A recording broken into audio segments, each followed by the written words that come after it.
Quiz and ഫാക്സിന്റെ മറ്റൊരു ചാന്ദ്രദിന quiz വീഡിയോയിലേക്ക് എല്ലാവർക്കും സ്വാഗതം. 2026 ജൂലൈ 21 ചാന്ദ്രദിനവുമായി ബന്ധപ്പെട്ട് ക്വിസ് മത്സരത്തിൽ ചോദിക്കുന്ന ഏറ്റവും പ്രധാനപ്പെട്ട ചോദ്യങ്ങളാണ് ഈ ഒരു സീരീസ് ഓഫ് വീഡിയോയിലൂടെ നമ്മൾ കടന്നു പോകുന്നത്. ആദ്യത്തെ വീഡിയോയിൽ നമ്മൾ ചാന്ദ്രയാൻ 1, 2, 3 അതിനെപ്പറ്റിയും അതുപോലെ തന്നെ മംഗൾയാൻ ദൗത്യങ്ങളെ പറ്റിയുള്ള ചോദ്യങ്ങളും നോക്കി. രണ്ടാമത്തെ വീഡിയോയിൽ ബേസിക് ആയ കാര്യങ്ങളും ISRO അതുപോലെ തന്നെ ബാക്കിയുള്ള സ്പേസുമായി ബന്ധപ്പെട്ട കാര്യങ്ങളാണ് നോക്കിയത്. ഇന്നത്തെ വീഡിയോയിൽ നമ്മൾ ഏറ്റവും പ്രധാനപ്പെട്ട ചോദ്യങ്ങളാണ് നോക്കാൻ പോകുന്നത്. നമുക്കുടൻ തന്നെ വീഡിയോയിലേക്ക് കടക്കാം. അതിനു മുമ്പ് ഇതുവരെ ചാനൽ സബ്സ്ക്രൈബ് ചെയ്യാത്തവർ ഇപ്പോൾ തന്നെ നമ്മുടെ ചാനൽ ഒന്ന് സബ്സ്ക്രൈബ് ചെയ്യുക. വീഡിയോയുടെ അവസാനം നിങ്ങൾക്ക് വേണ്ടി ഒരു ബോണസ് ക്വസ്റ്റ്യൻ നൽകിയിട്ടുണ്ട്. ബോണസ് ക്വസ്റ്റ്യൻ എന്താണെന്ന് അറിയാത്തവർക്ക് വേണ്ടി പറയാം. വീഡിയോയുടെ അവസാനം നിങ്ങൾക്ക് വേണ്ടി നൽകുന്ന ചോദ്യമാണ് ബോണസ് ചോദ്യം. അതിന്റെ ഉത്തരം ആരൊക്കെയാണോ കമന്റ് ബോക്സിൽ കമന്റ് ചെയ്യുന്നത് അതിൽ കുറച്ച് പേരെ സെലക്ട് ചെയ്ത് നമ്മൾ അടുത്ത വീഡിയോയിൽ വിന്നറായി പ്രഖ്യാപിക്കുന്നതാണ്. അതുപോലെ ഒരു ബോണസ് ക്വസ്റ്റ്യൻ ഈ വീഡിയോയുടെ അവസാനം നൽകിയിട്ടുണ്ട്. എല്ലാവരും വീഡിയോ അവസാനം വരെ കണ്ട് ബോണസ് ക്വസ്റ്റ്യന്റെ ഉത്തരം കമന്റ് ബോക്സിൽ രേഖപ്പെടുത്തുക. നമ്മൾ എല്ലാ വീഡിയോസിലും പറയുന്നത് പോലെ വെറുതെ ചോദ്യവും ഉത്തരവും മാത്രമല്ല നമ്മൾ പറഞ്ഞു പോകുന്നത്. എല്ലാ ചോദ്യത്തിന്റെ കൂടെയും ഇമ്പോർട്ടന്റ് ആയ അഡീഷണൽ ഇൻഫർമേഷൻ കൂടി പറയുന്നുണ്ട്. അതുകൊണ്ട് ഒരു സാധാരണ ക്വിസ് വീഡിയോ കാണുന്നത് പോലെ കാണാതെ ഒരു ക്ലാസ് കേൾക്കുന്നത് പോലെ കേട്ടിരിക്കുക. അപ്പോൾ നമുക്ക് ഒന്നാമത്തെ ചോദ്യത്തിലേക്ക് കടക്കാം. ഒന്നാമത്തെ ചോദ്യം, ചന്ദ്രയാൻ 3 ചന്ദ്രന്റെ ദക്ഷിണ ധ്രുവത്തിൽ ഇറങ്ങിയ ദിവസത്തിന്റെ ഔദ്യോഗിക നാമം എന്താണ്?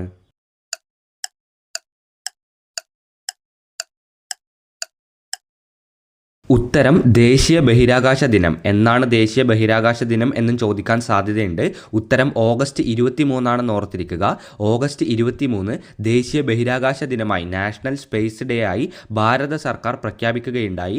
ചന്ദ്രയാൻ 3 ചന്ദ്രന്റെ ദക്ഷിണ ധ്രുവത്തിൽ ഇറങ്ങിയ ദിവസത്തിന്റെ ഔദ്യോഗിക നാമമാണ് ദേശീയ ബഹിരാകാശ ദിനം. ഇമ്പോർട്ടൻ്റ് ആണ്, ഓർത്തിരിക്കുക. രണ്ടാമത്തെ ചോദ്യം, ഭൂമിയിൽ നിന്നും ചന്ദ്രനിലേക്കുള്ള ശരാശരി ദൂരം എത്രയാണ്?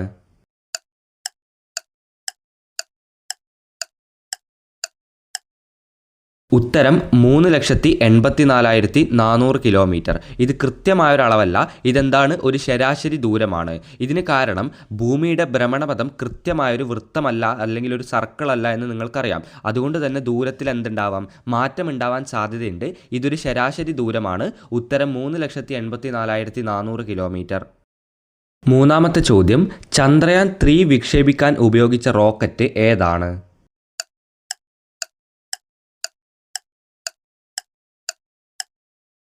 വളരെ പ്രധാനപ്പെട്ട ഒരു ചോദ്യമാണിത്. ചന്ദ്രയാൻ 3 വിക്ഷേപിക്കാൻ ഉപയോഗിച്ച റോക്കറ്റിൻ്റെ പേര് LVM-3M4 എന്നാണ്. ഇന്ത്യയുടെ കരുത്തുറ്റ വിക്ഷേപണ വാഹനമായ LVM-3, അതായത് പഴയ GSLV Mk3 ആണ് ചന്ദ്രയാൻ 3 വിക്ഷേപിക്കാനായി ഉപയോഗിച്ച റോക്കറ്റ്. ചോദ്യം നമ്പർ 4, സൂര്യനെക്കുറിച്ചുള്ള പഠനത്തിൻ്റെ പേരെന്താണ്? സൂര്യനെക്കുറിച്ച് പഠിക്കുന്ന പഠനശാഖയുടെ പേരെന്ത്?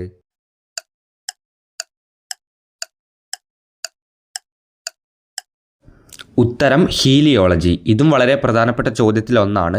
ഹീലിയോളജി എന്നാണ് സൂര്യനെക്കുറിച്ച് പഠിക്കുന്ന പഠനശാഖയുടെ പേര്. ചന്ദ്രൻ്റെ പഠനശാഖയാണ് ഏറ്റവും ഇമ്പോർട്ടൻ്റ്. അത് നമ്മൾ ആദ്യത്തെ വീഡിയോയിൽ പഠിച്ചിരുന്നു.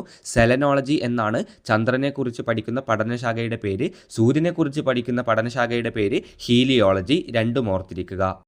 ചോദ്യം നമ്പർ 5, ചന്ദ്രനിൽ ഏറ്റവും കൂടുതൽ കാണപ്പെടുന്ന ലോഹം അല്ലെങ്കിൽ മെറ്റൽ ഏതാണ്?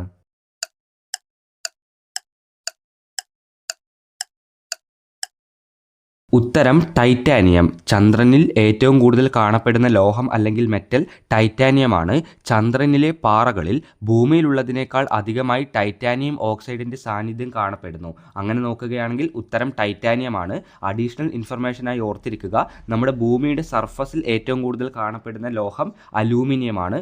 ഓക്കെ, ഈ രണ്ട് കാര്യങ്ങളും ഓർത്തിരിക്കുക. ആറാമത്തെ ചോദ്യം, നിലവിലെ ISROയുടെ ചെയർമാൻ ആരാണ്? നിലവിലെ ISROയുടെ ചെയർമാൻ ആര്?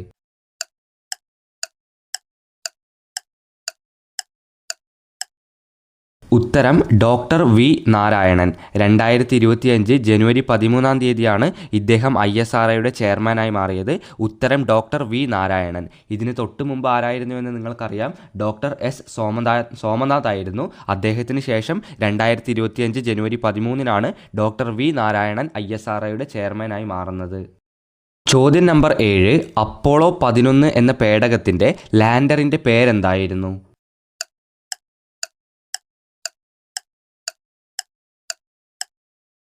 അപ്പോളോ 11 എന്ന് പറയുന്ന പേടകത്തിൻ്റെ പ്രത്യേകത ഞാൻ പറഞ്ഞു തരേണ്ട ആവശ്യമില്ല.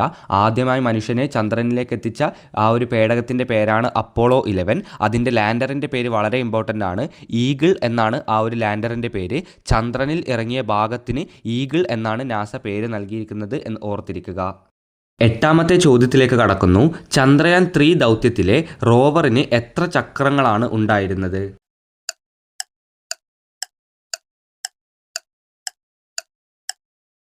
ചക്രങ്ങളുടെ എണ്ണം പഠിക്കുന്നതിന് മുമ്പ് ചന്ദ്രയാൻ 3ലെ റോവറിൻ്റെ പേര് പഠിക്കുക. ചന്ദ്രയാൻ 3ലെ റോവറിൻ്റെ പേര് പ്രഗ്യാൻ എന്നാണ്. സാധാരണ മിക്ക റോബോട്ടുകൾക്കും 4 ചക്രങ്ങളാണ് ഉണ്ടാവുന്നതെങ്കിലും പ്രഗ്യാന് 6 ചക്രങ്ങളാണ് ഉണ്ടായിരുന്നത്. പ്രഗ്യാൻ എന്ന റോവറിന് 6 ചക്രങ്ങളാണുള്ളത്. ചന്ദ്രൻ്റെ ഉപരിതലത്തിലൂടെ സഞ്ചരിക്കാൻ ഇത് സഹായിക്കുകയാണ് ഉണ്ടായിരുന്നത്. അപ്പോൾ ചന്ദ്രയാൻ 3ലെ റോവറിൻ്റെ പേര് ആദ്യം പഠിക്കുക. പ്രഗ്യാൻ. അതിനുണ്ടായ ചക്രങ്ങളുടെ എണ്ണം 6 എണ്ണമാണ്. ചോദ്യം നമ്പർ 9. ചന്ദ്രയാൻ 2 വിക്ഷേപിച്ച തീയതി ഏതാണ്?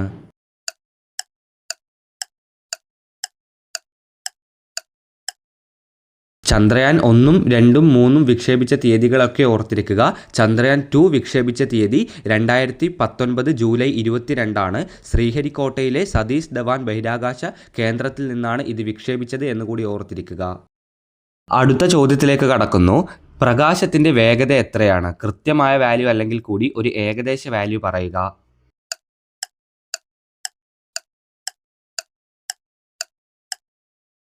കൃത്യമായ വാല്യൂ പറയുകയാണെങ്കിൽ 2,99,792 km/s ആണ് ഇത്. പക്ഷെ നമ്മൾ കാൽക്കുലേഷൻ്റെ ഒക്കെ എളുപ്പത്തിന് വേണ്ടി സാധാരണ ചോദിക്കുമ്പോഴും പറയാറ് 3,00,000 km/s എന്നാണ് പ്രകാശത്തിൻ്റെ വേഗതയെ നമ്മൾ പറയാറ്. ഇത് speed of light in vacuum ആണ്. Speed of light in vacuum എന്ന ആ ഒരു യൂണിറ്റിനെ നമ്മൾ പറയുന്നത് സി എന്ന അക്ഷരം ഉപയോഗിച്ചുകൊണ്ടാണ് നമ്മൾ ഡിനോട്ട് ചെയ്യുന്നത് എന്നുകൂടി ഓർത്തിരിക്കുക. സി എന്തിനെയാണ് സൂചിപ്പിക്കുന്നത്? Speed of light in vacuum ആണ്. അതിൻ്റെ ശരാശരി വാല്യൂ ആണ് നമ്മളിപ്പോൾ പറഞ്ഞത് 3,00,000 km/s. അടുത്ത ചോദ്യം.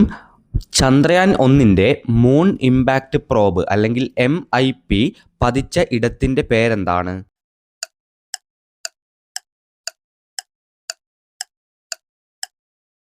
ഉത്തരം അതിനെ പറയുന്നത് ജവഹർ പോയിന്റ് എന്നാണ്.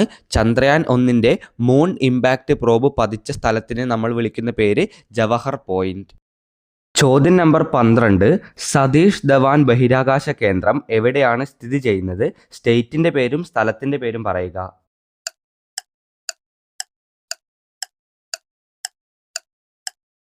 ഉത്തരം ശ്രീഹരിക്കോട്ട, ആന്ധ്രാപ്രദേശ്. സതീഷ് ധവാൻ ബഹിരാകാശ കേന്ദ്രം സ്ഥിതി ചെയ്യുന്നത് ശ്രീഹരിക്കോട്ടയിൽ, ആന്ധ്രാപ്രദേശിലെ ശ്രീഹരിക്കോട്ട എന്ന് പറയുന്ന സ്ഥലത്താണ്. ഇന്ത്യയുടെ പ്രധാന ഉപഗ്രഹ വിക്ഷേപണ കേന്ദ്രമാണിത് എന്ന് നിങ്ങൾക്ക് അറിയാവുന്ന കാര്യമാണ്. 13ാമത്തെ ചോദ്യം. ചന്ദ്രയാൻ 1ൻ്റെ ഏത് ഉപകരണമാണ് ചന്ദ്രനിൽ ഇടിച്ചിറങ്ങിയത്? ആ ഉപകരണത്തിൻ്റെ പേര് പറയുക.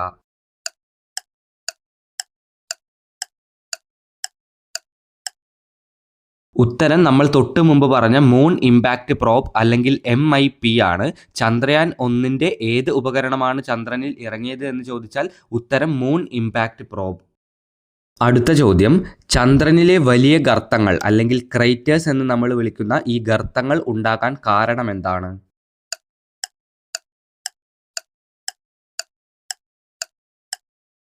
ഉത്തരം ഉൽക്കാപതനമാണ്. ചന്ദ്രനിലെ വലിയ ഗർത്തങ്ങൾ ഉണ്ടാകാൻ കാരണമെന്താണ്? ഉൽക്കാപതനമാണ്. ചന്ദ്രന് ഒരു അന്തരീക്ഷമില്ലാത്തത് കൊണ്ട് തന്നെ ബഹിരാകാശത്ത് നിന്നുള്ള ഉൽക്കകൾ നേരിട്ട് ചന്ദ്രനിൽ പതിച്ചാണ് ഈ ഗർത്തങ്ങൾ ഉണ്ടാവുന്നത്. 15ാമത്തെ ചോദ്യം. ചന്ദ്രൻ്റെ മറുപുറം അല്ലെങ്കിൽ ഫാർ സൈഡ് എന്ന് പറയുന്ന ഭാഗം ആദ്യമായി ഫോട്ടോ എടുത്ത ദൗത്യം ഏതാണ്?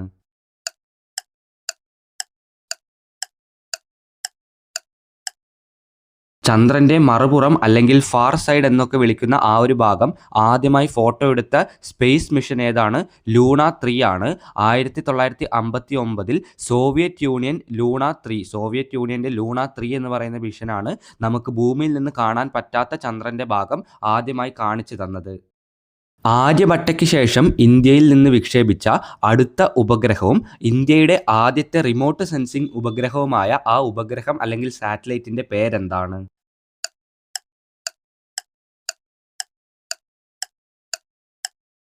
ആ സാറ്റലൈറ്റിൻ്റെ പേര് ഭാസ്കര എന്നാണ്.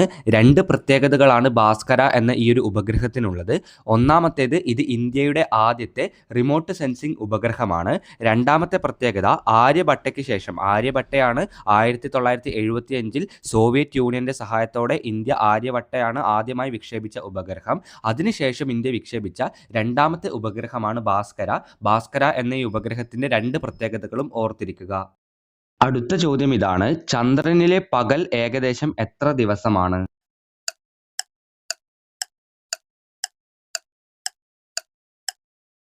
ഉത്തരം ഏകദേശം 14 ഭൂമി ദിനങ്ങൾ. ചന്ദ്രൻ സ്വയം കറങ്ങാനെടുക്കുന്ന സമയം അധികമായതിനാൽ പകലും രാത്രിയും ഏതാണ്ട് 2 ആഴ്ച വീതം നീണ്ടു നിൽക്കുന്നതാണ്. അടുത്ത ചോദ്യം: ചന്ദ്രയാൻ 3 ലാൻഡിംഗ് സമയത്ത് ISROയുടെ ടെലിമെട്രി സെന്ററിൽ ഉണ്ടായിരുന്ന ശാസ്ത്രജ്ഞർ സന്തോഷം പ്രകടിപ്പിച്ച വാചകം ഏതാണ്?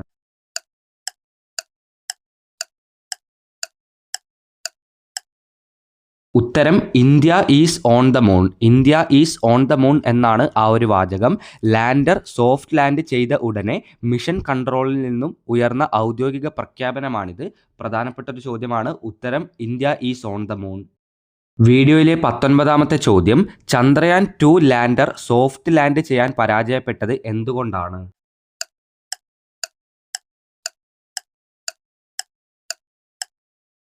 ശരിയായ ഉത്തരം വേഗത നിയന്ത്രിക്കാൻ കഴിയാത്തത് കൊണ്ടാണ്. അവസാന ഘട്ടത്തിൽ, അതായത് ലാൻഡിങ്ങിൻ്റെ അവസാന ഘട്ടത്തിൽ ലാൻഡറിൻ്റെ വേഗത കുറയ്ക്കുന്നതിൽ വന്ന സാങ്കേതിക പിഴവാണ് തകർന്നു വീഴാൻ കാരണമായത്. ഇതൊന്ന് ഓർത്തിരിക്കുക. പ്രധാനപ്പെട്ട ചോദ്യമെന്ന് പറയുന്നില്ല, കാരണം ക്വിസിന് ഇതുപോലെയുള്ള ഡിസ്ക്രിപ്റ്റീവ് ആയിട്ടുള്ള ചോദ്യങ്ങൾ ചോദിക്കാൻ സാധ്യത കുറവാണ്. പക്ഷേ നിങ്ങളുടെ അറിവിന് വേണ്ടി ഇത് ഓർത്തിരിക്കാൻ സാധിക്കുന്നതാണ്. അടുത്ത ചോദ്യത്തിലേക്ക് കടക്കുന്നതിന് മുമ്പ് ക്വിസ് ആൻഡ് ഫാക്ട്സിൻ്റെ വാട്സപ്പ് ഗ്രൂപ്പിനെ ഓർമ്മിപ്പിക്കുന്നു. വാട്സപ്പ് ഗ്രൂപ്പിൻ്റെ ലിങ്ക് താഴെ ഡിസ്ക്രിപ്ഷൻ ബോക്സിൽ നൽകിയിട്ടുണ്ട്. ഗ്രൂപ്പിൽ ജോയിൻ ചെയ്യുകയാണെങ്കിൽ നമ്മൾ അപ്ലോഡ് ചെയ്യുന്ന എല്ലാ ചോദ്യങ്ങളും ഉത്തരങ്ങളും നിങ്ങൾക്ക് PDF രൂപത്തിൽ ലഭിക്കുന്നതാണ്. അത് ഉപയോഗിച്ചുകൊണ്ട് നിങ്ങൾക്ക് എളുപ്പത്തിൽ പഠിക്കാൻ സാധിക്കും. ഗ്രൂപ്പിൽ ജോയിൻ ചെയ്യാത്തവർ ഇപ്പോൾ തന്നെ ജോയിൻ ചെയ്യുക. ലിങ്ക് താഴെ ഡിസ്ക്രിപ്ഷൻ ബോക്സിൽ നൽകിയിട്ടുണ്ട്. ചോദ്യം നമ്പർ 20: ISRO സ്ഥാപിതമായ വർഷം ഏതാണ്? ISRO സ്ഥാപിതമായ വർഷം ഏത്?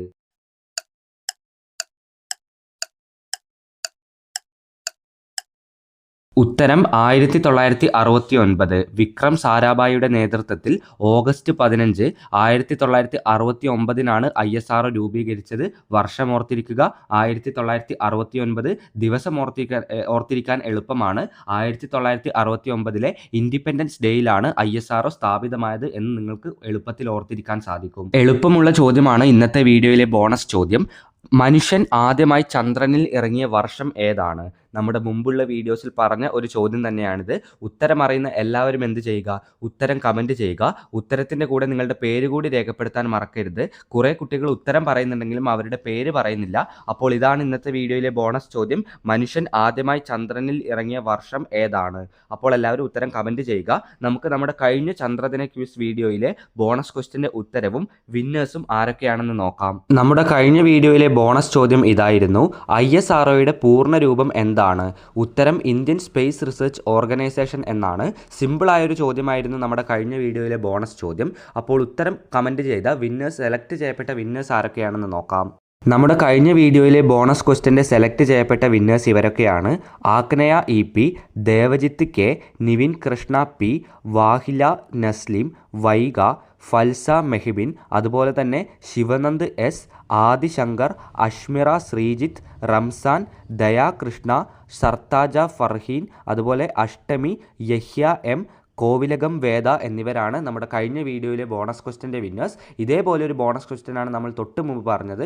ഉത്തരം അറിയുന്ന എല്ലാവരും എന്ത് ചെയ്യുക? കമൻറ്റ് ബോക്സിൽ ഉത്തരം രേഖപ്പെടുത്തുക. ഉത്തരത്തിൻ്റെ കൂടെ നിങ്ങളുടെ പേര് രേഖപ്പെടുത്താൻ മറക്കരുത്.